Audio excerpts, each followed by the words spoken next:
Suamiku bilang kecelakaan motor, tapi ketika seorang wanita mengaku dirinya istri sah dan anaknya mengataiku, pelakor, aku sadar bahwa seluruh pernikahan kedua kami hanyalah kebohongan besar. Sebelum kita mulai ceritanya, bagi yang like, komen, dan subscribe ke channel ini, kami doakan semoga dilapangkan rezekinya, dilancarkan segala urusannya, dan agar kita bisa membuat kisah menarik lainnya. Mari kita mulai ceritanya. Pukul 11 malam. Dinginnya marmer lantai ruang tunggu Icu itu menusuk hingga ke tulang. Mona tidak lagi merasakan jarinya. Sudah 3 hari sejak ia tidur nyenyak. Bau rumah sakit yang tajam, campuran alkohol, cairan pembersih, dan kelelahan, kini menjadi aroma yang tak terpisahkan dari hidupnya. Suaminya, Bayu, terbaring koma di dalam sana. Sebuah kecelakaan motor mendadak saat ia sedang dalam perjalanan pulang dari perjalanan bisnis malam. Mona tahu, perjalanan bisnis itu seringkali adalah sandi untuk pertemuan larut malam yang ia sendiri tidak tahu detailnya. Namun, ia tidak pernah bertanya. 10 tahun pernikahan mereka dibangun di atas fondasi kepercayaan yang rapuh, di mana pertanyaan-pertanyaan tertentu harus tetap diam. Mona adalah seorang desainer interior yang sukses dan independen. Kehidupannya di mata publik terlihat sempurna. Ia memiliki galeri sendiri, rumah yang indah, dan status lajang yang ia pertahankan dengan rapi. Karena bagi dunia, Bayu tidak pernah menjadi miliknya. Ia merogoh tas tangannya, menyentuh kotak velvet kecil yang selalu ia bawa kemanapun. Di dalamnya, tersimpan sepasang cincin emas putih polos. Cincin pernikahan mereka. Cincin yang ia beli, cincin yang ia impikan, tetapi cincin yang ia tak pernah diizinkan kenakan di depan publik. Cincin itu terlalu mencolok. Sayang, biarkan hubungan kita menjadi rahasia, agar tidak ada yang bisa mengganggu kebahagiaan kita, kata Bayu dulu, saat ia dengan lembut mengambil cincin dari jari Mona dan menyimpannya. Alasan yang terdengar romantis, tetapi Mona tahu itu adalah jerat manis. Mona adalah istri kedua, dinikahi secara siri 8 tahun lalu, dan secara hukum negara 2 tahun lalu.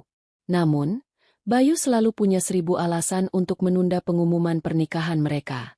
5 menit, Bu Mona, kata seorang perawat bernama Siska, nadanya ramah namun tegas. Mona bangkit. Di dalam kamar Icu yang remang-remang, Bayu tampak begitu kecil di ranjang rumah sakit yang besar.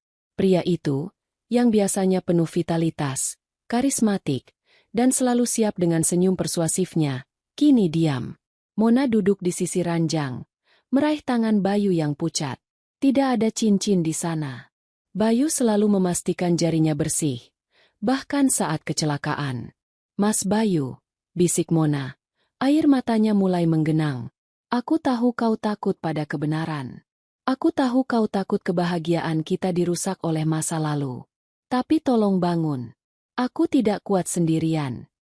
Bayu adalah pengusaha properti yang sukses, tetapi ia selalu menjaga jarak antara Mona dan lingkaran sosialnya yang lama. Semua asetnya atas nama dia, tanpa ada satupun yang atas nama Mona. Sebuah ironi yang menyakitkan. Mona tidak pernah menuntut, karena cintanya, kata dia, adalah yang utama. Ia membungkuk, mencium kening Bayu yang hangat. Ia mulai bercerita tentang galeri, tentang klien barunya, tentang rencana liburan mereka ke Raja Ampat yang kini terancam batal. Ia bercerita, berharap suaranya yang familiar bisa menembus dinding koma Bayu. Saat Mona bercerita, matanya jatuh pada saku celana jeans Bayu yang robek di bagian lutut, celana yang digunting oleh perawat saat kecelakaan. Di saku itu, di antara benang-benang robek, ia melihat selembar kertas kecil terlipat rapi. Perawat pasti tidak melihatnya. Mona dengan hati-hati merogoh saku itu. Jantungnya berdebar. Ia menarik kertas itu keluar. Itu adalah sobekan nota pembelian dari sebuah toko perhiasan ternama di Jakarta Selatan. Bukan nota pembelian cincin, melainkan nota pembelian kalung berlian dengan harga yang fantastis. Nota itu bertanggal 2 minggu yang lalu. Mona mengerutkan dahi. Bayu memberinya berlian saat ulang tahun mereka bulan lalu. Berlian yang berbeda, dengan desain yang lebih sederhana. Untuk siapa kalung berlian ini? Saat ia membalik kertas itu, Ia melihat tulisan tangan Bayu yang rapi. Tulisannya singkat, tetapi menusuk. Untuk Ratna. Maafkan kesalahanku. Kita akan segera menyelesaikan ini. Ratna. Nama itu menampar wajah Mona. Siapa Ratna? Apakah Ratna adalah nama samaran klien yang sangat penting? Atau ia adalah wanita lain yang Bayu sembunyikan? Rasa sakit karena pengkhianatan itu lebih tajam daripada dinginnya ruangan Icu. Mona memegang erat kertas nota itu. Ia merasa mual. Setelah 10 tahun bersembunyi, sekarang ia harus berhadapan dengan kemungkinan bahwa ia bukan satu-satunya rahasia Bayu. Tiba-tiba, pintu didorong terbuka dengan tergesa-gesa. Perawat Siska, yang tadi bertugas, masuk dengan wajah panik, matanya melebar ketakutan. Ia langsung meraih lengan Mona. Cepat, Bu Mona, tolong. Ibu harus sembunyi. Sekarang juga. Saya mohon, percayalah pada saya. Bisik Siska. Suaranya mengandung urgensi yang sama sekali tidak bisa diabaikan. Mona terkejut. Ada apa? Siska? Siapa yang datang? Siska tidak menjawab. Ia hanya mendorong Mona ke sudut ruangan tersembunyi, di balik lemari instrumen medis yang tinggi. Sembunyi. Jangan bersuara. Mereka akan datang. Dan mereka tidak boleh melihat ibu di sini. Desak Siska. Mona menurut, tubuhnya meringkuk di balik lemari logam yang dingin. Pikirannya dipenuhi pertanyaan. Siapa? Mereka. Yang Siska maksud? Apakah itu penagih utang Bayu? Belum sempat ia berpikir. Suara pintu Icu terbuka lagi. Kali ini dengan bunyi yang keras dan otoritatif. Langkah kaki tergesa-gesa masuk. Bayu, bangun. Dasar pengecut. Suara itu suara seorang wanita. Suara yang penuh dengan kemarahan, kepahitan, dan otoritas yang terasa mencekik. Mona mengintip dari celah lemari. Wanita itu, seorang perempuan paruh-baya yang elegan dengan rambut ditata rapi, berdiri di samping Bayu. Di jarinya, melingkar cincin berlian yang besar. Di sampingnya, berdiri seorang gadis remaja dengan seragam sekolah. Gadis itu menangis. Lihat, ayah, teriak gadis remaja itu. Air matanya membasahi pipi. Lihat apa yang telah kau lakukan pada mama. Wanita itu, yang Mona yakini adalah Ratna, meremas bahu Bayu yang koma. Kau kira aku tidak akan tahu, Bayu? Kau bilang kau kecelakaan. Tapi kau pasti sedang bersama wanita jalangmu itu. Aku tahu kau berselingkuh. Aku tahu kau sudah menjual aset properti itu di bawah tanganku. Ratna berteriak. Air matanya mengalir deras. Ia mengambil tangan Bayu yang tidak berdaya, mengangkatnya, dan menampar Bayu yang koma dengan keras. Plak! Bunyi tamparan itu memekakan telinga.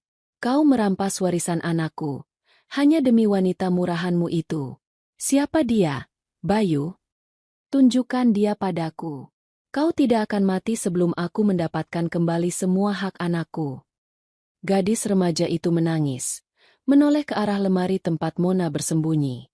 Matanya menatap tepat ke arahnya, seolah ia bisa melihat menembus logam lemari. Kami tahu kau ada di sini, pelakor. Teriak gadis itu dengan suara yang nyaring, ditujukan langsung ke arah Mona bersembunyi. Keluar, dan hadapi ibuku. Jantung Mona serasa diremas. Ia tidak hanya menghadapi perselingkuhan, tetapi juga seorang istri sah, atau setidaknya, mantan istri yang sangat dominan, dan seorang anak yang menuduhnya sebagai pelakor. Mona mengepalkan nota kalung berlian itu.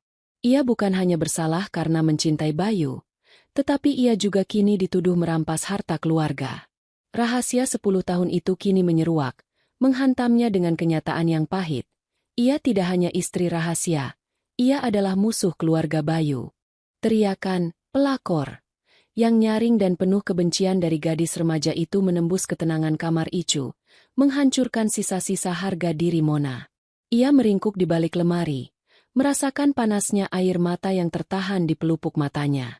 Itu bukan hanya tuduhan, itu adalah panggilan untuk berhadapan dengan konsekuensi dari pilihan yang ia buat 10 tahun lalu. Mona mengintip lagi dari celah lemari. Ratna, wanita itu, kini menarik Bayu yang koma, mengguncangnya dengan histeris. Kau berutang penjelasan padaku. Berutang pada anakmu. Di mana semua uang properti itu? Bayu? Di mana kau sembunyikan? Ratna menjerit. Suaranya mengandung campuran kemarahan dan keputusasaan finansial. Gadis remaja itu, yang Risa tebak bernama Sasha, memeluk ibunya, tangisnya terisak-isak. Mama, sudahlah. Ayah tidak akan dengar. Aku harus membuatnya dengar. Dia harus sadar bahwa hidupnya tidak semudah itu. Ratna kemudian menyentuh dada Bayu, mencari sesuatu. Matanya berhenti pada jari Bayu. Ia menoleh ke Mona yang tersembunyi. Aku tahu kau di sini. Aku tahu kau yang membuat dia menanggalkan cincin pernikahannya. Kau membuat dia menanggalkan semua yang kuberikan padanya. Ratna berteriak histeris, menunjuk ke arah Mona bersembunyi. Perawat Siska segera masuk. Wajahnya tampak ngeri. Maaf, Nyonya. Anda tidak boleh membuat keributan di sini. Kami akan memanggil keamanan. Panggil saja. Panggil seluruh kota. Aku ingin semua orang tahu bahwa dia, Bayu Adikusuma, adalah penjahat yang meninggalkan keluarganya. Ratna membalas. Suaranya lantang dan tanpa gentar. Ia kemudian melihat ke meja samping ranjang. Tempat dompet dan kunci Bayu disita. Di mana dompetnya? Aku harus tahu dia bersembunyi di mana. Ratna menerjang meja itu. Mulai menggeledah. Siska mencoba menghentikannya. Itu barang sitaan. Nyonya, kami tidak bisa membiarkan Anda menyentuhnya. Di tengah kekacauan itu, mata Mona terpaku pada cincin yang melingkar di jari Ratna. Cincin berlian yang berkilauan. Cincin itu adalah kebalikan dari cincinnya yang polos dan tersembunyi. Cincin itu adalah simbol legitimasi. Simbol yang selama ini Mona harapkan. Mona menyentuh kotak velvet di tasnya. Ia tahu, ia harus keluar dan menghadapi mereka. Meyakinkan mereka bahwa ia bukan sekadar wanita simpanan, melainkan istri sah, meski istri kedua. Ia harus menunjukkan cincinnya. Namun, di detik Mona akan bergerak, ia mengingat surat yang ia temukan. Surat yang ditujukan untuk Ratna. Kita akan segera menyelesaikan ini. Penyelesaian macam apa yang Bayu janjikan pada Ratna? Apakah ia berniat menceraikan Mona dan kembali pada Ratna? Atau sebaliknya? Keraguan itu menahan Mona. Saat Ratna dan Siska bergumul di meja, ponsel Bayu yang retak di atas nakas jatuh ke lantai. Ratna dan Siska terlalu sibuk berdebat dan menggeledah dompet. Tidak ada yang memperhatikan ponsel itu. Mona tahu, itu adalah kesempatan. Ia melangkah keluar dari balik lemari, bergerak seperti bayangan. Langkahnya sangat pelan dan terukur. Cukup, Nyonya. Saya sudah menghubungi dokter kepala. Teriak Siska. Ratna menoleh. Wajahnya penuh amarah. Ia melihat bayangan Mona bergerak. Kau! Aku tahu kau di sana. Jalang! Berani-beraninya kau. Ratna melangkah maju. Saat itu, Mona sudah mencapai nakas Bayu. Ia tidak punya waktu untuk berbicara atau menjelaskan. Ia hanya meraih benda itu. Ponsel Bayu yang retak. Saat tangan Mona menggenggam ponsel itu, ia menatap Ratna. Matanya dingin dan tak terbaca. Aku akan kembali, Nyonya, kata Mona. Suaranya rendah dan penuh janji. Aku tidak akan lari. Tapi aku tidak akan berhadapan denganmu di sini. Kau tidak akan mengerti. Mona berbalik dan lari, meninggalkan Ratna yang berteriak-teriak dan Siska yang panik. Mona berlari keluar dari Icu, meninggalkan ruangan yang kini dipenuhi drama dan teriakan. Ia tidak bisa naik lift. Terlalu lambat. Mona bergegas menuruni tangga darurat, meninggalkan gedung rumah sakit secepat yang ia bisa. Mona mencapai tempat parkir. Jantungnya masih berdebar kencang. Ia masuk ke mobilnya, mengunci semua pintu, dan membiarkan dirinya bernapas. Tuduhan Sasha, kepedihan Ratna, dan cincin berlian yang berkilauan di jari Ratna, semuanya terasa seperti mimpi buruk yang dingin. Mona menatap ponsel Bayu yang retak di tangannya. Ponsel itu terkunci dengan kode sandi 6 digit. Mona mencoba tanggal pernikahan mereka. Tanggal ulang tahunnya. Tanggal lahir Bayu. Ia mencoba kode-kode rahasia mereka. Tanggal anniversary pertama kencan mereka. Tanggal jadian mereka. Semua salah. Mona putus asa. Ia tahu, Bayu tidak pernah menggunakan kode yang mudah ditebak. Bayu selalu menggunakan kode yang mengingatkannya pada hal yang paling penting baginya. Uang dan properti. Mona teringat pada alamat yang sering Bayu sebutkan saat berbicara di telepon. Nomor 29C. Dan angka-angka yang selalu ia gambar di doodle pad saat sedang berpikir keras. 808.080. Mona memasukkan 298.080. Kring. Ponsel itu terbuka. Di layar, Mona melihat galeri foto dan riwayat panggilan. Tetapi yang paling menarik perhatiannya adalah sebuah aplikasi folder tersembunyi, dilindungi oleh lapisan pengaman kedua. Aplikasi itu dinamai Assets. Mona membuka folder Assets itu. Kali ini, sandinya berupa pertanyaan keamanan. Siapa yang membuatmu aman dari segala tuntutan? Mona mencoba jawabannya. Ratna. Mona. Mona berpikir keras. Siapa yang membuat Bayu, seorang pengusaha, aman dari tuntutan?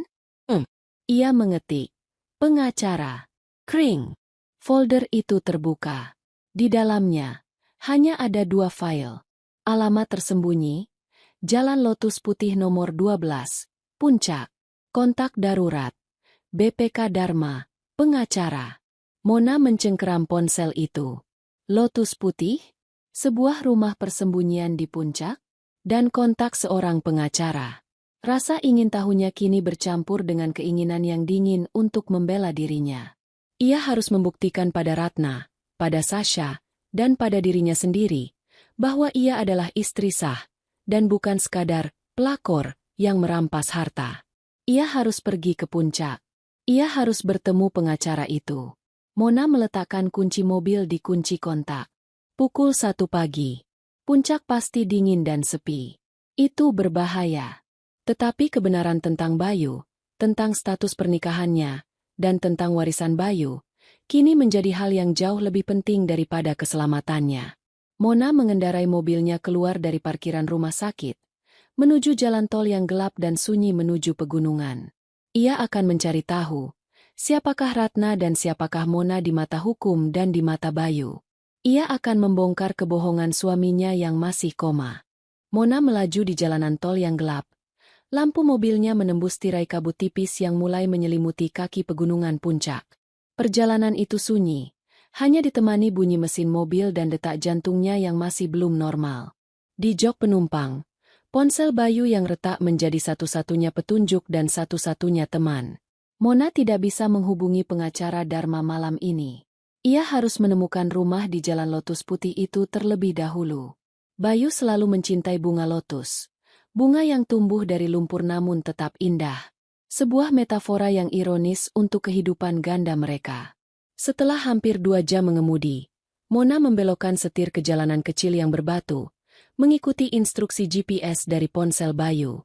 Akhirnya, ia tiba di sebuah gerbang besi hitam yang tinggi, menjulang, dan tertutup rapat.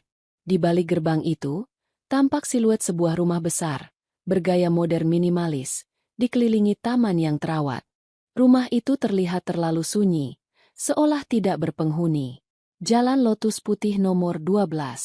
Mona memarkir mobilnya di balik semak-semak besar, memastikan tidak ada yang melihatnya. Ia keluar dari mobil. Udara puncak yang dingin dan menusuk kontras dengan panasnya kemarahan yang ia rasakan. Ia mendekati gerbang.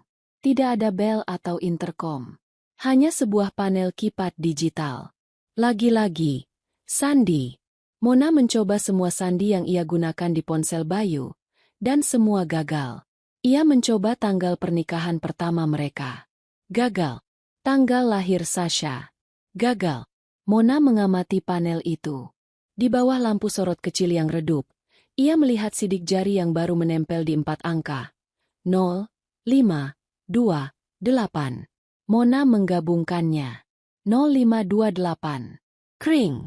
Gerbang itu terbuka dengan bunyi gesekan yang berat. Mona masuk. Berjalan perlahan di jalan setapak bebatuan. Rumah itu besar. Jauh lebih besar dari rumah yang Bayu belikan untuknya. Rumah ini pasti sudah ada jauh sebelum Mona ada dalam hidup Bayu. Mona menemukan pintu utama.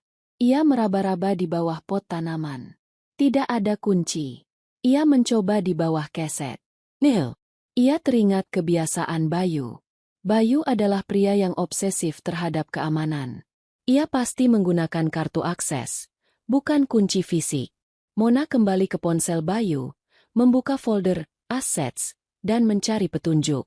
Di sana, ia menemukan folder tersembunyi lain di dalam folder Assets, dinamai Kartu Biru. Mona tidak perlu memasukkan sandi. Folder itu berisi sebuah foto resolusi tinggi dari sebuah kartu akses keamanan berwarna biru, dengan kode QR dan serangkaian angka di bawahnya.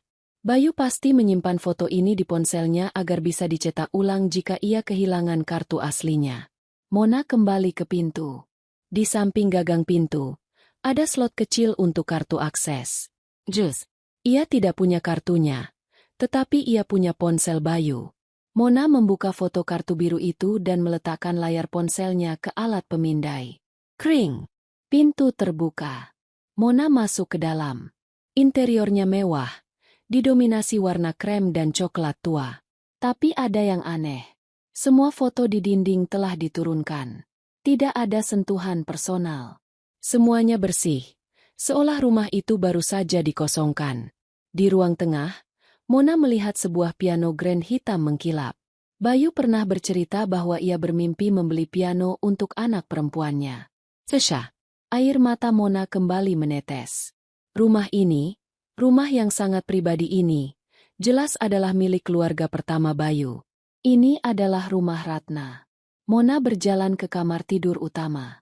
Kamar itu rapi, tetapi aura kehidupan keluarga yang hangat masih terasa. Di nakas, ada sebuah bingkai foto yang menghadap ke bawah. Mona membalik bingkai itu. Itu adalah foto Ratna dan Sasha, sedang tertawa bahagia. Bayu tidak ada di sana. Di samping foto itu, ia menemukan sebuah kotak P3K. Mona membukanya.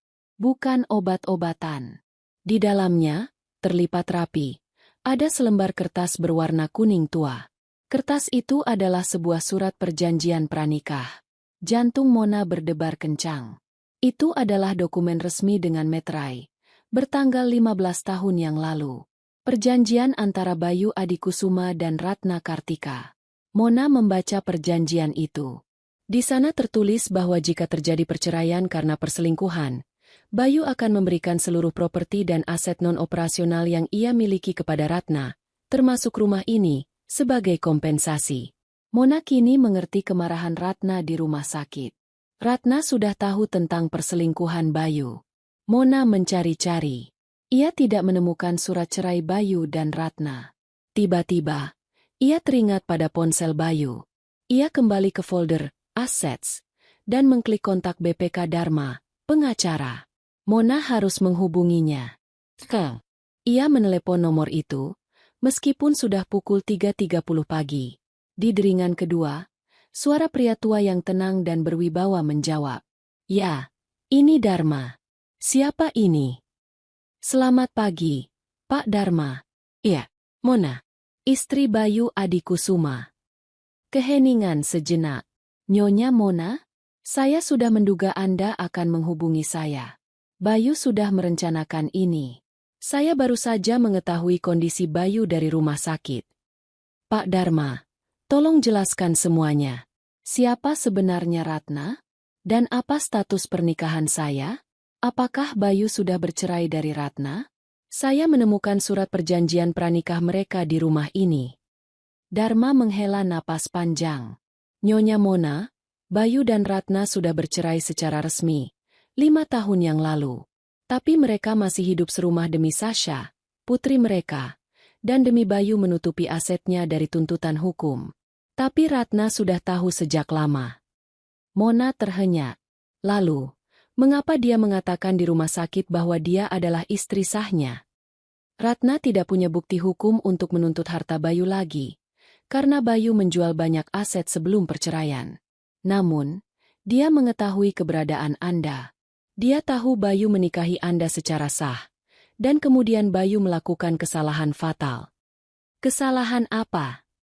Bayu tidak hanya berselingkuh dengan Anda, Nyonya Mona. Dia menggunakan dana pensiun Sasha, yang seharusnya dilindungi oleh perjanjian pranikah itu, untuk membeli sebuah properti besar atas nama Anda. Atas nama Anda, Nyonya Mona. Itu adalah penggelapan. Mona merasakan kepalanya berputar. Properti atas namanya? Penggelapan? Ia tidak tahu apa-apa. Di mana properti itu, Pak Dharma? Saya tidak pernah tahu. Itu adalah rumah aman yang Bayu beli dengan dana pensiun Sasha. Bayu membeli rumah itu dan menamainya atas nama Anda sebagai komitmen terbesarnya. Dia berencana meninggalkan Ratna sepenuhnya dan tinggal bersama Anda setelah semua urusan aset selesai. Itu adalah pengkhianatan terbesarnya terhadap Ratna dan putrinya. Dan rumah aman itu. Terakhir kali Bayu menunjukkan saya lokasinya. Itu berada di Jalan Merpati Putih, Cilengsi. Dia bilang koper kulit yang berisi semua dokumen ada di sana. Anda harus ke sana, Nyonya, sebelum Ratna menemukan lokasinya. Mona menatap ponsel Bayu. Ia bukan istri kedua yang romantis. Ia adalah seorang penerima harta curian yang tidak disengaja. Baik, Pak Dharma. Saya akan pergi ke sana sekarang. Tolong jangan hubungi siapapun, terutama Ratna. Kata Mona, suaranya kini kembali dingin dan penuh tekad. Saya akan merahasiakannya, Nyonya. Tapi berhati-hatilah. Ratna adalah wanita yang sangat cerdas. Dan dia sudah putus asa. Demi Sasha. Mona memutuskan sambungan telepon. Ia mencengkeram ponsel Bayu. Ia harus mendapatkan koper itu. Ia harus melihat seberapa dalam Bayu menyeretnya ke dalam lumpur. Ia tidak peduli lagi tentang cinta. Ia peduli tentang harga dirinya dan pembersihan namanya. Pagi buta di Cilengsi terasa lebih suram. Setelah meninggalkan puncak dan mengarungi jalanan yang berkabut, Mona tiba di alamat yang diberikan oleh pengacara Dharma. Jalan Merpati Putih, Cilengsi. Kawasan itu adalah perumahan mewah dengan keamanan yang ketat. Mona memarkir mobilnya agak jauh dari rumah tujuan. Berjalan kaki perlahan, ia menemukan rumah nomor 7. Rumah itu memiliki desain arsitektur Mediterania yang mencolok, dikelilingi oleh tembok tinggi dan gerbang otomatis. Sama seperti rumah di puncak, rumah ini terasa sunyi, seolah tidak pernah ditinggali. Ia mendekati gerbang. Tidak ada bel. Hanya kipat dengan kamera pengawas kecil yang berkedip. Mona tidak tahu sandi untuk gerbang ini. Mona melihat sekeliling. Di rumah-rumah tetangga, tirai masih tertutup rapat, menandakan penghuninya masih tidur pulas. Ia teringat pada trik lama Bayu saat ia lupa kunci rumah mereka, menghubungi keamanan kompleks dan berpura-pura kehilangan kunci. Mona mengeluarkan ponsel Bayu dan mencari nomor keamanan. Ia menemukan kontak bernama Security Merpati. Mona menelepon, memasang suara yang lembut dan sedikit tertekan. Selamat pagi, Pak. Saya ingin melaporkan bahwa kunci rumah saya, nomor 7, tertinggal di mobil suami saya. Suami saya sedang di luar kota, dan saya harus segera masuk untuk mengambil obat-obatan penting. Bisakah Bapak membukakan gerbangnya? Petugas keamanan itu terdengar ragu. Maaf, Bu. Kami harus memverifikasi data pemilik. Atas nama siapa, Bu? Atas nama saya, Mona Setiadi, istri dari Bayu Adikusuma. Jawab Mona, suaranya sedikit bergetar. Keheningan di ujung sana. Mona Setiadi? Maaf, Bu. Data yang kami miliki untuk rumah nomor 7 ini hanya mencantumkan nama Nyonya Mona Setiadi. Tidak ada nama Bapak Bayu Adikusuma. Mona merasakan dingin menjalar di punggungnya. Rumah ini, rumah yang dibeli dengan uang hasil penggelapan itu, sepenuhnya atas namanya. Ia adalah pemilik tunggal. Ah, iya, Pak. Memang hanya nama saya. Mona mengoreksi, berusaha terdengar natural. Tolong, Pak. Ini mendesak. Baik, Bu. Saya akan mengirimkan unit ke sana. Mohon tunggu. Mona memutus panggilan. Ia harus berhati-hati. Petugas keamanan mungkin akan mencurigai keadaannya yang kacau.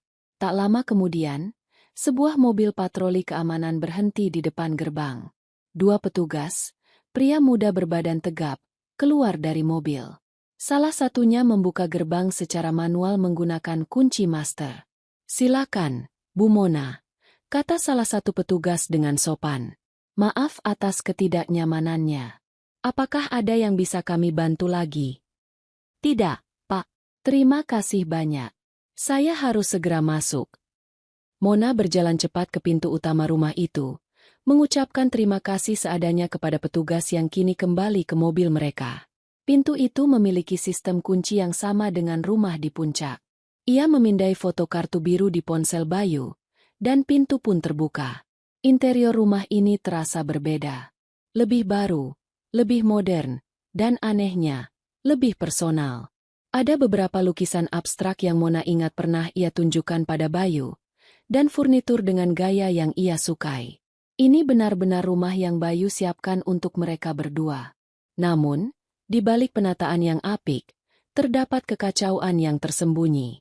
Mona berjalan ke kamar tidur utama. Di tengah ruangan, tergeletak sebuah koper kulit besar berwarna coklat tua. Koper itu terbuka, dan isinya berhamburan di lantai. Pakaian Bayu, beberapa dokumen, dan... Mona melihat ke koper itu. Di atas tumpukan dokumen, ada sebuah surat yang Mona kenal. Surat perjanjian pranikah mereka, yang mengesahkan pernikahan siri mereka menjadi pernikahan resmi. Di bawahnya, terdapat berkas-berkas kepemilikan aset atas nama Mona Setiadi, rumah ini. Tapi yang paling menarik perhatian Mona adalah selembar kertas robek yang diselipkan di antara baju-baju Bayu. Kertas itu adalah salinan dari invoice penjualan properti lama milik Bayu, dan di bawahnya, tulisan tangan Ratna yang kasar. "Aku tahu tentang merpati putih. Aku akan menuntutmu ke pengadilan. Kau sudah merampok Sasha. Ratna sudah tahu. Ratna sudah mendahului Mona. Ratna pasti sudah datang ke rumah ini dan mengobrak-abriknya. Inilah mengapa koper itu terbuka." Rasa dingin menjalar di tulang Mona. Ratna bukan hanya istri yang terluka. Ia adalah wanita cerdas yang tahu bagaimana mendapatkan apa yang ia inginkan melalui jalur hukum. Mona harus segera menghubungi Dharma. Ia tidak bisa menghadapi Ratna yang bersenjatakan hukum. Ia segera mencari laptop di rumah itu. Ia menemukan sebuah laptop baru di meja kerja. Mona membukanya. Laptop itu tidak memiliki sandi. Ia membuka email dan mencari surel dari Dharma. Ia menemukan satu email terbaru, dikirim 2 hari yang lalu, ditujukan kepada Bayu. Kepada Bayu Adikusuma. "Aku sangat menyesal atas kejadian ini. Ratna sudah menghubungi kantor kami dan mengancam akan mengajukan tuntutan penggelapan dana Sasha untuk pembelian properti di Cilengsi. Satu-satunya jalan keluar yang kau tinggalkan, Bayu, adalah perjanjian pranikah terbarumu dengan Mona. Jika kau meninggal dalam keadaan ini, perjanjian itu akan melindungi Mona dan semua aset yang atas namanya dari tuntutan Ratna. Namun, jika kau bangun, Ratna akan menjebloskanmu ke penjara. Aku sudah menyimpan perjanjian itu dalam bentuk digital di folder terenkripsi yang ada di koper kulitmu, di bawah lapisan bawah. Semoga berhasil. Dharma." Mona kembali ke koper kulit. Ia meraba-raba bagian bawah koper yang tampak seperti kain pelapis biasa. Ia menemukan resleting tersembunyi. Mona membukanya dan menarik lapisan kain itu. Di dalamnya, ada sebuah flash disk kecil berwarna hitam. Perjanjian pranikah terenkripsi. Mona memasukkan flash disk itu ke laptop. Folder terenkripsi itu meminta sandi. Mona teringat pada Bayu. Sandi apa yang akan ia gunakan untuk melindungi dirinya dari tuntutan hukum? Mona mengetikkan, "Cinta sah." Ia mencoba sandi yang Dharma sebutkan. "Perjanjian." Tiba-tiba, ia teringat. Bayu selalu mengatakan, satu-satunya hal yang ia takuti adalah kehilangan. Mona mengetikkan, "Kehilangan." Kring. Folder itu terbuka. Di dalamnya, terdapat sebuah dokumen digital yang diberi nama, Perjanjian Pranikah Mona Bayu, Klausul Perlindungan. Mona membuka dokumen itu. Ia membaca dengan cepat. Matanya terfokus pada klausul 5. Klausul 5. Perlindungan warisan dalam keadaan konflik, WKK. Jika pihak kedua, Bayu Adikusuma, meninggal dalam periode konflik keluarga yang diakibatkan oleh pihak pertama, Ratna Kartika, maka seluruh aset properti yang tercantum dalam sertifikat atas nama pihak ketiga, Mona Setiadi, akan otomatis menjadi warisan pihak ketiga sepenuhnya, tanpa dapat diganggu-gugat oleh pihak manapun, termasuk pihak pertama, Ratna Kartika, dan anak-anak pihak pertama. Bayu merencanakan semuanya. Ia tahu bahwa Ratna akan menuntut properti ini. Jadi, ia memasukkan klausul ini ke dalam perjanjian mereka. Jika ia meninggal sekarang, Mona akan mendapatkan properti ini secara penuh, dan Ratna tidak bisa berbuat apa-apa. Bayu tidak hanya berselingkuh dan menggelapkan. Bayu merencanakan kematiannya sendiri di tengah konflik, atau setidaknya, ia merencanakan untuk menggunakan kematiannya sebagai perisai hukum untuk Mona, wanita yang ia cintai. Mona duduk di lantai, bersandar di koper itu. Ia memenangkan pertempuran hukum. Tapi ia memenangkan properti dengan mempertaruhkan nyawa dan harga diri. Tiba-tiba, pintu depan didorong terbuka dengan keras.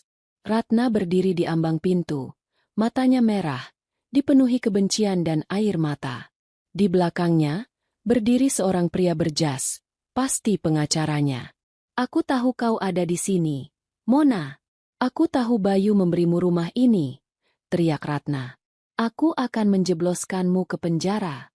Kau adalah penerima harta curian." Mona bangkit. Ia memegang flash disk itu. Ia bukan lagi wanita yang takut. "Silakan, Ratna," kata Mona. Suaranya tenang. "Kau bisa menuntutku ke pengadilan. Tapi sekarang, rumah ini sah milikku. Dan kau harus tahu, Bayu tidak hanya mencintaiku. Dia melindungiku dengan perjanjian ini. Jika dia meninggal, semua yang kau inginkan akan menjadi milikku." Ratna terdiam. Wajahnya pucat. Pertarungan hukum baru saja dimulai. Dan Mona, sang istri kedua, kini memegang kartu truf. Konfrontasi di ruang tamu rumah Cilengsi itu terasa dingin dan kaku. Layaknya adegan persidangan yang dipindahkan ke sebuah panggung rumah tangga. Ratna, didampingi pengacaranya yang tampak lelah, terhuyung mundur, tidak siap menghadapi ketenangan Mona. Perjanjian apa yang kau maksud?" desis Ratna. Suaranya mengandung campuran ketidakpercayaan dan teror. Matanya menatap tajam ke arah flash disk hitam yang Mona genggam erat. "Perjanjian pranikah terbaru kami, Ratna," jawab Mona. Suaranya stabil. "Klausul perlindungan warisan dalam keadaan konflik. Jika Bayu meninggal sekarang, properti ini sah milikku. Kau tahu betul Bayu selalu menempatkan hukum sebagai benteng terakhirnya." Pengacara Ratna, seorang pria paruh baya bernama Hartono, segera maju. "Nyonya Mona, dokumen legal seperti itu tidak bisa digunakan jika sumber dana pembelian aset adalah hasil penggelapan. Apalagi dana yang seharusnya dialokasikan untuk kepentingan anak di bawah umur. Kami memiliki bukti bahwa dana pensiun Nona Sasha digunakan untuk pembelian rumah ini." "Silakan," tantang Mona, mengangguk ke arah laptop. "Semua dokumen digital ada di sini. Tapi Anda akan menemukan bahwa Bayu tidak hanya membeli rumah ini. Dia juga mengalihkan kepemilikan saham perusahaannya di bawah nama yang berbeda. Nama yang tidak ada kaitannya dengan saya, atau Anda, Ratna. Dia menyembunyikannya dari kita berdua." Mona kini mulai menyadari.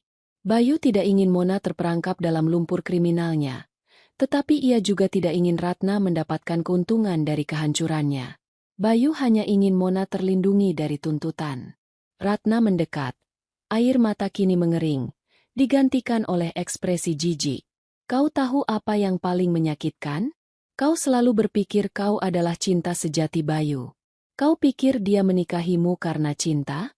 Dia menikahimu karena kau bisa diajak diam-diam. Kau adalah istri yang sempurna untuk menutupi jejaknya. Aku dan Sasha hanyalah gangguan yang harus dia musnahkan." Mona menahan napas. Kalimat itu menembus ke inti rasa sakitnya. Apakah cinta Bayu hanyalah kebohongan? Sebuah alat? "Aku tidak tahu Bayu menggunakan dana Sasha," kata Mona, suaranya sedikit pecah. Aku tidak tahu menahu tentang penggelapan itu. Tentu saja kau tahu. Kau mendapatkan keuntungan penuh, teriak Ratna. Bayu memberitahuku bahwa dia melakukan ini untuk membalas dendam padaku, karena aku menuntutnya untuk perceraian. Dia ingin kami menderita. Dan kau, Mona, kau adalah pion yang sempurna. Mona melihat ke bawah, ke koper kulit tempat flash disk itu tersembunyi. Tiba-tiba, ia menyadari sesuatu yang Bayu tinggalkan. Sesuatu yang lebih dari sekadar dokumen legal. Ratna, apa yang Bayu curi darimu? Tanya Mona. Uang itu, apakah itu untuk saham perusahaan atau dana pensiun Sasha? Dana pensiun Sasha. Itu adalah satu-satunya uang yang tersisa untuk masa depan anakku. Bayu mengambilnya saat kami berdebat tentang perjanjian properti. Jawab Ratna. Suaranya penuh keputusasaan. Mona menutup matanya sejenak. Ia adalah penerima manfaat dari perbuatan busuk itu. Ia membuka koper kulit itu lagi, mengobrak-abrik isinya yang berantakan. Ia menemukan lapisan kain tipis yang lain, tersembunyi di bawah kantong baju kotor. Di dalamnya, Mona menemukan sebuah amplop putih. Di sampulnya, tertulis tulisan tangan Bayu, kepada Mona dan Ratna. Ini, kata Mona, suaranya serak.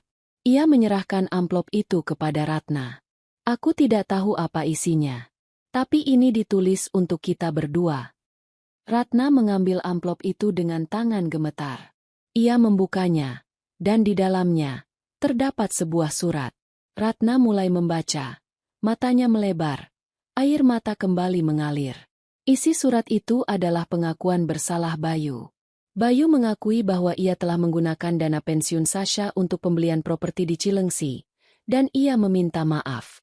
Ia juga menjelaskan bahwa ia merencanakan untuk mengembalikan dana itu secara bertahap, tetapi kecelakaan itu mendahuluinya. Dan yang paling mengejutkan, Bayu memberikan kunci sebuah safe deposit box di bank swasta. Di dalamnya, Bayu mengatakan ia menyimpan semua dana saham pribadinya yang ia kumpulkan secara rahasia. Dan dana itu seharusnya diberikan kepada Sasha setelah ia lulus kuliah. Ini. Ratna terdiam. Air matanya menetes di atas surat itu. Dia tidak mencuri semuanya. Dia merencanakan untuk mengembalikannya. Mona menatap Ratna. Bayu adalah pria yang egois dan pengecut. Tetapi di balik semua itu, ia masih memiliki sedikit rasa tanggung jawab sebagai ayah. Namun, pengacara Hartono tidak peduli. Ini hanya surat penyesalan. Nyonya, ini tidak memiliki kekuatan hukum. Kami tetap harus menuntut properti Cilengsi. Tidak, kata Mona, mengambil flash disk itu. Properti Cilengsi mungkin milik saya di atas kertas. Tetapi Bayu meninggalkan surat ini.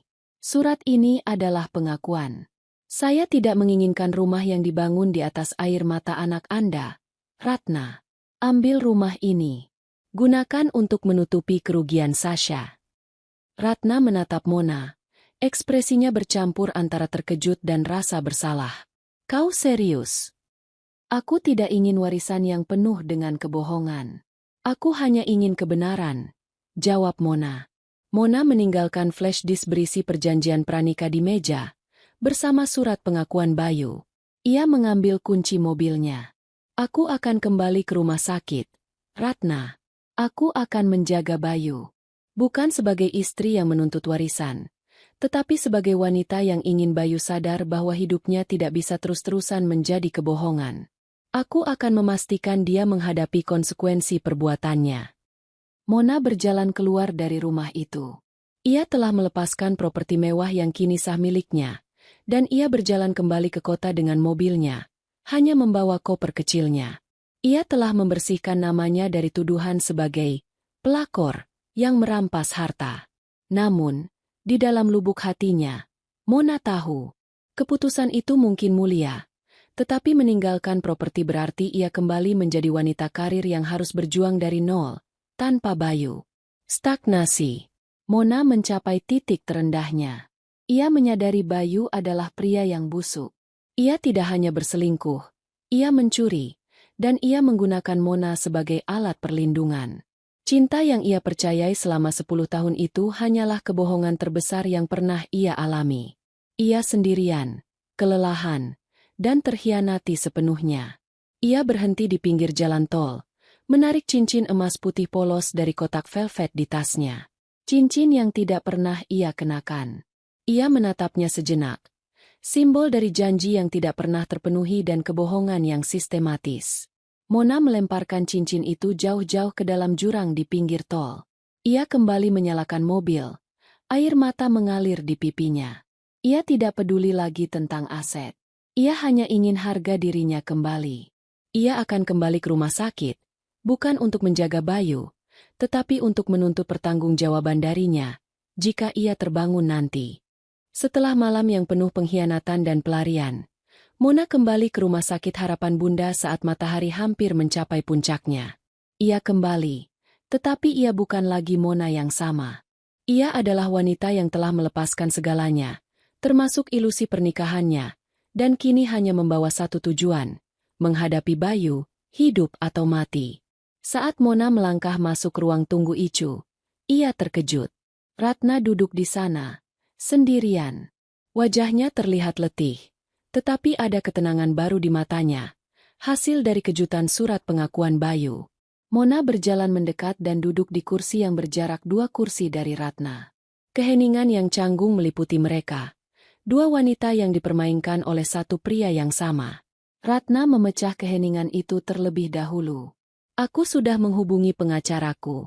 Mona, aku tidak akan menuntutmu ke pengadilan. Aku tahu, jawab Mona singkat. Aku tidak ingin properti itu. Aku sudah meninggalkan flash disk berisi perjanjian pranikah kita di sana. Itu adalah perlindunganmu dari tuntutan di masa depan, bukan milikku. Aku tidak akan menggunakan aset Bayu untuk menyakiti anakmu. Ratna tersenyum kecil, senyum yang pahit. Kau wanita yang baik, Mona. Terlalu baik untuk Bayu. Bayu tahu itu. Itu sebabnya dia memilihmu sebagai perisai. Aku bukan perisai, bantah Mona. Suaranya mengandung sedikit kepedihan. Aku adalah istrinya. Istri yang tidak tahu apa-apa, balas Ratna. Aku sudah mengenal Bayu selama 20 tahun. Aku tahu setiap kelemahannya. Kau tahu mengapa Bayu tidak pernah mengumumkan pernikahan kalian? Mona diam, menatap lantai. Bukan karena dia takut merusak kebahagiaanmu, tapi karena dia takut padaku, dan pada Sasha. Ratna berhenti sejenak, menoleh ke Mona. Sasha adalah trigger yang membuat Bayu selalu berada di bawah kendaliku. Bayu adalah pria yang sangat berambisi, tapi dia juga pengecut. Dia takut kehilangan Sasha lebih dari segalanya. Keberadaanmu dan perselingkuhannya adalah cara dia melarikan diri, tetapi dia tidak pernah bisa melepaskan kami sepenuhnya. Mona menarik napas panjang. Ia teringat kembali pada cincin yang ia buang ke jurang. Lalu, kecelakaan motor itu. Mona memulai. Bukan kecelakaan murni, Mona, potong Ratna. Nadanya berubah serius. Aku sudah tahu tentang kecelakaan itu dari Danu. Danu? Siapa Danu? Danu adalah salah satu rekan bisnis Bayu, yang juga mengurus properti untuk Barata. Danu yang memberitahuku tentang perselingkuhan Bayu dan uang yang dia gelapkan. Danu adalah mata-mata Bayu di dalam perusahaan, tapi dia adalah mata-mata yang setia padaku. Mona terkejut. Ia berpikir Danu adalah nama yang terlintas di benak Ratna. Danu adalah informanmu. Ya, Danu yang mengatur Bayu bertemu denganku di luar kota pada malam kecelakaan itu. Aku ingin dia mengembalikan semua dana Sasha, atau aku akan melaporkannya ke polisi atas penggelapan. Bayu tahu dia tidak bisa mengelak lagi. Dia dalam tekanan besar. Dia mengambil motor, bukannya mobil. Dia lari dariku. Jadi, kecelakaan itu terjadi saat dia melarikan diri dari konfrontasi denganmu. Bukan hanya itu, Mona. Itu adalah kecelakaan yang direncanakan olehnya sendiri. Mona menatap Ratna. Matanya membelalak. Apa maksudmu? Bayu tidak bisa kembali padaku. Dia juga tidak mau dijebloskan ke penjara karena penggelapan dana. Dan dia tidak bisa hidup tanpamu. Jadi, Dia memilih jalan tengah. Ratna mengangkat bahu. Ekspresinya dipenuhi rasa jijik. Dia mengatur kecelakaan agar terlihat dramatis, agar dia mendapatkan waktu untuk menghilang, atau setidaknya memanipulasi kami berdua. Dia mengatur komanya. Mungkin tidak komanya secara spesifik, tapi dia memaksakan kecelakaan itu. Danu melihat semuanya. Bayu mengendarai motor dengan kecepatan penuh, menabrak pembatas jalan.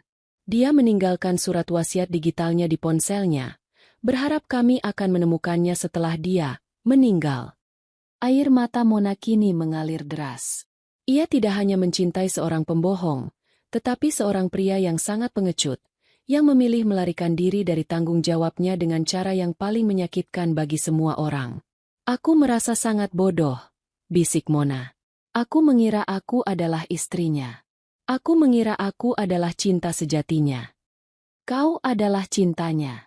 Tapi Bayu tidak pernah mencintai siapapun lebih dari dirinya sendiri.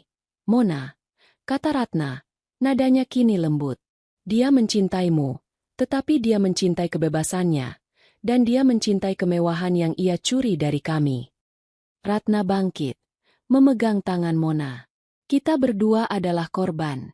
Mona, sekarang, mari kita akhiri ini. Tiba-tiba, lampu indikator di atas pintu kamar Icu Bayu berkedip merah terang, diikuti bunyi alarm yang nyaring dan tergesa-gesa.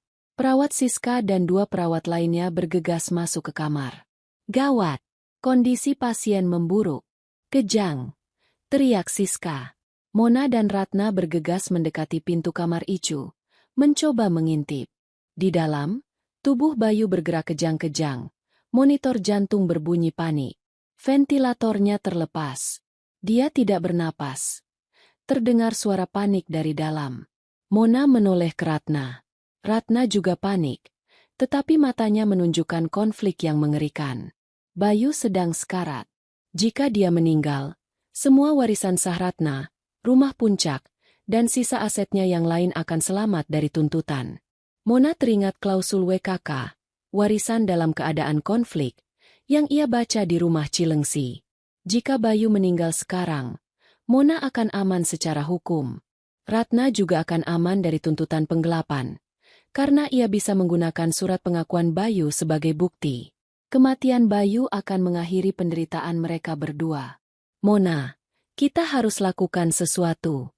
Panggil dokter. Ratna berteriak, bingung.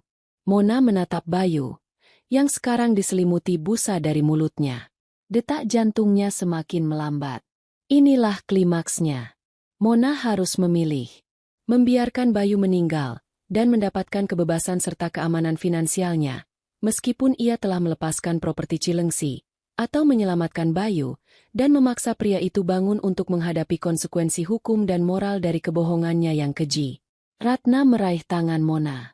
Jika dia mati, Sasha akan aman. Kita akan aman dari penggelapan ini, bisik Ratna. Mona menatap Ratna, lalu ke Bayu.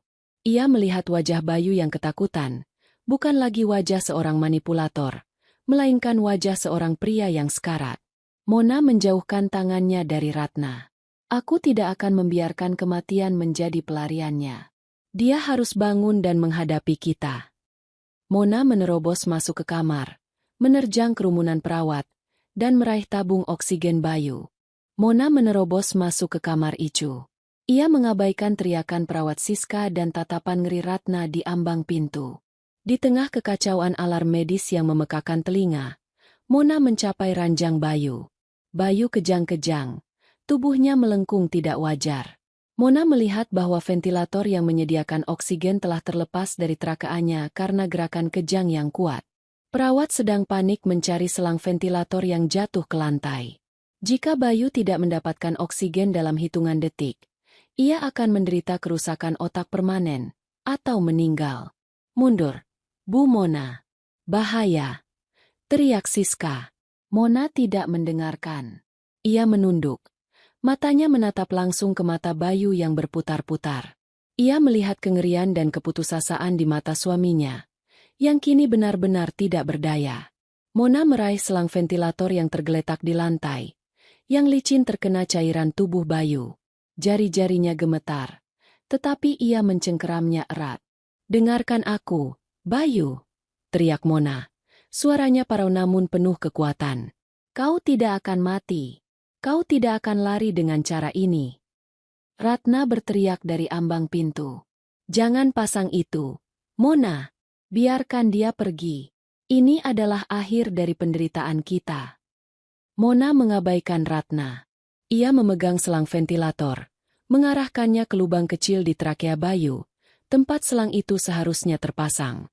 Ia harus memasangnya dengan tepat, atau ia bisa melukai Bayu lebih parah. "Kau harus bangun, Bayu. Kau harus menghadapi Sasha. Kau harus menghadapi Ratna. Kau harus menghadapi kebohongan yang kau ciptakan selama 10 tahun." Dengan kekuatan yang entah datang dari mana, Mona menancapkan selang itu kembali ke tempatnya. Klek! Terdengar bunyi mendesis saat oksigen bertekanan kembali mengalir ke paru-paru Bayu. Alarm ventilator yang tadinya berbunyi nyaring segera berhenti, digantikan oleh bunyi ritmis yang stabil. Kejang Bayu mereda perlahan. Tubuhnya kembali rileks di ranjang. Siska dan perawat lainnya segera mengambil alih, memeriksa kondisi vital Bayu dengan cepat. Mona berdiri di sana, terengah-engah, tubuhnya gemetar. Ia baru saja membuat keputusan yang paling sulit dalam hidupnya. Ia telah menyelamatkan nyawa suaminya, seorang pria yang telah berbohong, mencuri, dan menghancurkan kehidupannya.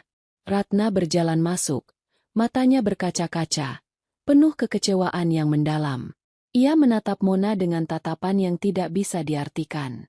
Itu bukan lagi kebencian, tetapi semacam kesedihan yang universal. "Mengapa, Mona?" tanya Ratna. Suaranya hampir tidak terdengar. "Mengapa kau melakukannya? Kematiannya adalah satu-satunya jalan keluar kita. Kau tahu itu." Mona menoleh ke Ratna. Karena dia tidak pantas mendapatkan kedamaian. Ratna. Dia harus hidup. Dia harus lumpuh. Dia harus sadar bahwa dia tidak punya apa-apa lagi. Tidak ada lagi aset. Tidak ada lagi wanita yang bisa ia bodohi. Dia harus hidup di ranjang ini, dan melihat kita berdua bebas dari cengkeramannya. Siska, yang baru selesai menstabilkan Bayu, menoleh ke Mona. "Bu Mona, Nyonya Ratna, Bayu sudah stabil. Tapi dengan kejang sekuat ini, ada kemungkinan kerusakan otak permanen. Kami akan memindahkannya ke ruang observasi." Mona menatap Bayu, yang kini bernapas dengan teratur. Wajahnya pucat. Bayu selamat. Tetapi kerusakan otak, kelumpuhan. Bayu kini benar-benar tidak berdaya, tidak bisa lari, tidak bisa berbohong lagi. Ia kini hanyalah sebuah cangkang. Ratna menghela napas panjang. Kekecewaannya tergantikan oleh sebuah resolusi yang dingin. "Kau benar, Mona. Dia harus hidup dan menghadapi kehancurannya sendiri." Ratna mengeluarkan kunci safe deposit box yang ia temukan di amplop Bayu, dan meletakkannya di tangan Mona. "Aku akan menggunakan surat pengakuan Bayu untuk mengamankan sisa aset yang dia tinggalkan untuk Sasha. Aku akan menuntut hak asuh penuh. Aku tidak akan pernah kembali ke sini. Aku sudah bebas." Ratna menatap Mona untuk terakhir kalinya. "Kau sudah melepaskan properti Cilengsi. Sekarang lepaskan juga Bayu. Jangan biarkan sisa hidupmu dihabiskan untuk merawat penipu." Ratna berbalik dan berjalan keluar dari kamar, menuju pintu Icu, meninggalkan Mona dan Bayu yang tidak berdaya di belakangnya. Ia telah memilih kebebasannya. Mona menatap kunci di tangannya. Kunci menuju aset rahasia Bayu untuk Sasha. Bayu telah meninggalkan warisan kebohongan dan tanggung jawab. Risa tahu ia tidak bisa merawatnya. Ia tidak bisa mendedikasikan sisa hidupnya untuk seorang pria yang telah menghancurkannya. Ia harus memilih dirinya sendiri. Mona meletakkan kunci itu di atas nakas, tepat di samping Bayu. Ini bukan lagi urusannya. Ia telah melakukan hal yang benar dengan menyelamatkan nyawanya, tetapi ia tidak berutang apa-apa lagi padanya. Mona berdiri. Ia merapikan bajunya yang kusut. Ia meninggalkan kamar itu dengan langkah pasti, tanpa menoleh ke belakang. Ia meninggalkan Bayu, si raja kebohongan, di sangkar yang ia ciptakan sendiri. 1 bulan kemudian, Mona duduk di kursinya di galeri desainnya. Cahaya matahari pagi menyinari sketsa-sketsa desain interior terbaru yang tergeletak di mejanya.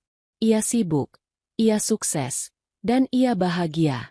Ia telah menjual cincin emas putih polos yang ia temukan di kotak velvetnya. Uangnya ia donasikan ke sebuah yayasan sosial.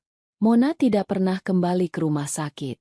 Ia telah menghubungi pengacara Dharma dan memintanya untuk mengurus semua dokumen perceraiannya dari Bayu. Dharma menemuinya seminggu yang lalu. Bayu dia siuman, Mona. Tapi dia lumpuh total dari leher ke bawah. Dia hanya bisa berkomunikasi dengan mata, kata Dharma, nadanya penuh kesedihan. Bagaimana dengan Ratna dan Sasha? Tanya Mona. Ratna sudah mengurus semua aset yang ditinggalkan Bayu untuk Sasha, termasuk isi safe deposit box. Sasha mendapat warisannya. Ratna berterima kasih padamu, Mona, karena kau telah menyelamatkan Bayu agar ia bisa menjadi saksi atas penggelapan yang ia lakukan. Dan perceraian kami. Bayu setuju. Dia setuju menceraikanmu, Mona. Dia bahkan tidak mencoba melarikan diri dari tanggung jawabnya. Karena dia tidak bisa, kata Dharma. Dia hanya memintaku menyampaikan satu hal padamu, Mona. Apa? Dharma terdiam sejenak. Dia meminta maaf. Dan dia bilang dia mencintaimu. Dan dia melakukan semua ini agar kau aman dari kebangkrutannya. Agar kau mendapatkan perlindungan warisan itu. Mona hanya mengangguk. Mungkin itu benar. Mungkin kebohongan itu adalah bentuk perlindungan yang bengkok. Tapi Mona tidak membutuhkannya. Aku tidak mencintai kebohongan, Mas Bayu. Aku mencintai kejujuran. Bisik Mona dalam hati. Mona menandatangani surat cerai. Ia tidak menuntut 1 sen pun dari Bayu, termasuk rumah Cilengsi. Ia menyerahkan semuanya. Ia hanya mengambil kembali nama belakangnya, Setiadi. Mona kini bebas. Bebas dari Bayu. Bebas dari perselingkuhan. Bebas dari warisan busuk. Ia fokus pada karirnya, pada dirinya sendiri. Beberapa hari yang lalu, ia menerima sebuah paket kecil dari Dharma. Isinya adalah sebuah chip memori kecil. Dharma menjelaskan bahwa itu adalah file terakhir yang Bayu simpan sebelum kecelakaan. Chip itu berisi sebuah video selfie singkat. Mona memasukkannya ke laptop. Di layar, wajah Bayu yang ceria tersenyum. Hanya beberapa jam sebelum kecelakaan. Hai, sayang. Kalau kau melihat ini, berarti aku sudah bebas dari mereka semua. Aku mencintaimu, Mona. Aku minta maaf atas semua kebohongan.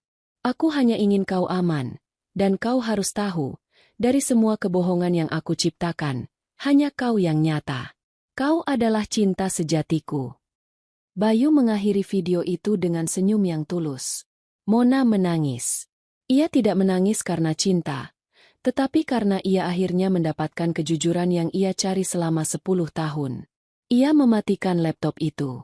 Mona menyadari bahwa ia telah memenangkan pertempuran terbesar dalam hidupnya, memilih harga dirinya di atas cinta yang beracun.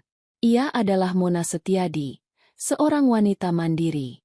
Masa lalu adalah pelajaran. Masa depannya adalah miliknya, tanpa Bayu. Tanpa Ratna, tanpa konflik. Mona telah memulai kehidupannya yang baru, dan kini, ia benar-benar bebas.